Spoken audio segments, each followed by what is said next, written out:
welcome back to my channel. And in this video, it's a video about the Swedish Institute Scholarship for Global Professionals. So this is a call for you to unlock your potential with the SI Academic Scholarship. You can elevate your journey and pursue a master's degree in Sweden. You can join hands with global professionals from 41 countries. And it's not just a scholarship, it's your gateway to excellence, if you think it that way. And it's a call for you to dare to dream bigger and let Sweden be your canvas for success.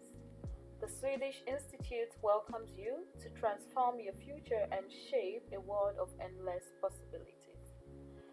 So, we will just look through this page and get to see what the program is all about. So, let's start first with the application timeline. So the first thing you should know is that this particular scholarship will open on the 12th of February, and it's for this coming academic year. So you should take note of that. And then another thing is that you should take note of the criteria involved for application. So don't be scared. Most of the programs are like English starts, so don't be scared about the language and saying, oh, I don't understand Swedish language, so it's okay. And these are the key dates for you to take note of. So the first thing is that you have to apply to the master's program, of which if you have your documents, it's quite easy to get admission into European countries, and you have to pay a certain amount of application fee. Some schools require that, so you might have to pay for that. Then after the admission, then you can see the application for the scholarship we open from the 12th to the 28th of February. And then the admission for the university, we have its announcement on the 21st of March, and the scholarship also on the 25th of April, of which everything it's just like this. Yeah, so these are like the key dates which you might want to take notice of. So why should you apply for the scholarship? These are some of the benefits. For example, it covers your tuition fee, and we can see the monthly payments of this particular amount of SEK. And then insurance covers your insurance and the travel grants, and then like a certain amount, especially from citizens from other countries, some highlighted ones. And then another thing is that you become a member of the SI, the Swedish Institute Network for future global professionals. And then after that, you can also join the alumni network. Yeah, that's also like, joining the organization. It's also an opportunity you can develop professionally. Okay, so another thing is that you have to try to check the criteria for the country of citizenship. So let's try to look into that. So these are the countries which are eligible. If you're from these countries, then you're eligible to apply for the scholarship program. So just check through. If your country happens to fall into any of those ones listed, then you can go ahead and apply for admission, and then also apply for the scholarship program. However, you have to be careful that they have some exemptions for some kind of like citizenship. So you have to just be careful if you have like dual citizenship, the kind of citizenship that you claim to have, based on your passport. So another thing is that you can find the list of the eligible master's program for the year. So there's like a document of which you can go through during your leisure time and just check through. You can see they have interesting programs, ranging from IT, natural sciences, and some part of social sciences like that. So there are like a lot of programs you might want to check in if any of yours is part of it. And one good thing about this program is that if you're somebody with work experience, that this is like a very good scholarship program for you, because they also count your working experience.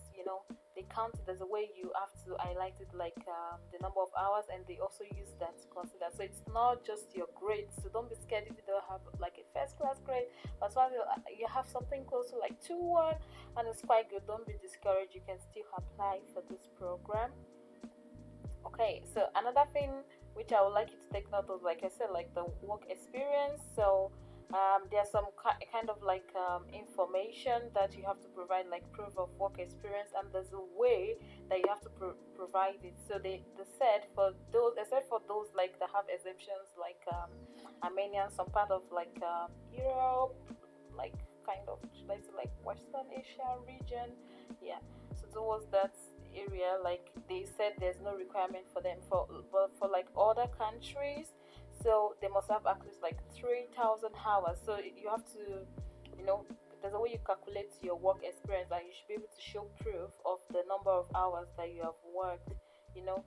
And then there's a way it's been calculated. For example, for those in developing country, maybe we might not know exactly the number of hours, but for those in develop, there's a way they calculate it. So you can calculate like based on how many hours do you spend in a day, then try to multiply it by the number of days that you work in a month.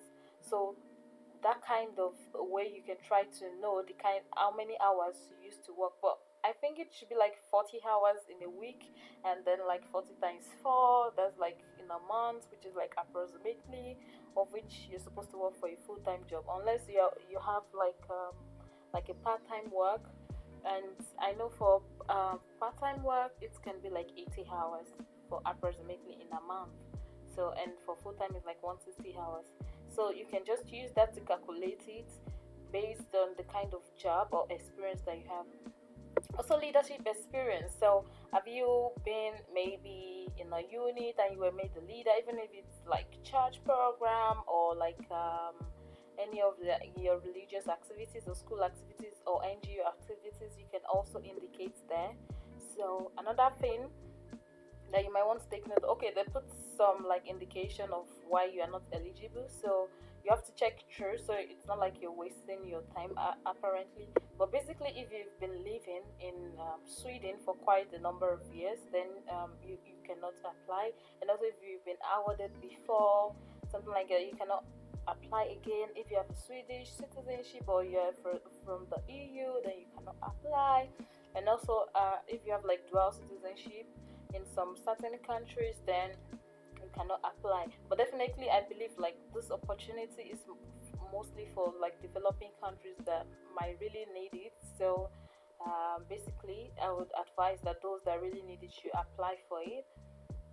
So what are the processes involved, like how do you apply? So like I said, the master's program, you have to apply for it, and it's like the 15th of January next year. Then you have to apply for the scholarship also. Then there will be like the screening and evaluation, and then notification and the final announcement of the program, you know. So this is basically what you're supposed to go through. You can click on the link and try to go through it. So another thing which I would advise is that you should go through the frequently asked questions.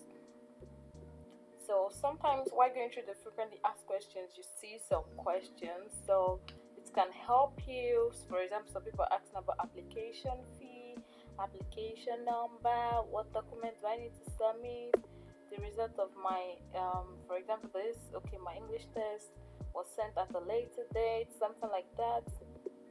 So what should you need to do? So something like that. You can. It's good to go through the FAQ of any scholarship body, because it helps you to be more enlightened in case if you are not so sure of a certain thing. So it's good you can go through it and see which one exactly. So basically, and then the document that are required are also stated on the website. Like I said before, like they provided the format in which you're supposed to write it. So it's not a problem. You just need to go through this web page very well. So it's quite straightforward. It's not problematic. Just go through it and try to click on the necessary link. You understand? So that's just it basically for this program. So it's not something to really stress about. So that's all, and I wish you the best. So if also you find this quite helpful, you can drop a comment or recommend to someone who really needs it, or if you have a kind of experience and you feel someone else will benefit from it, then you can also drop your comment. Thank you so much for watching, and until next time, bye.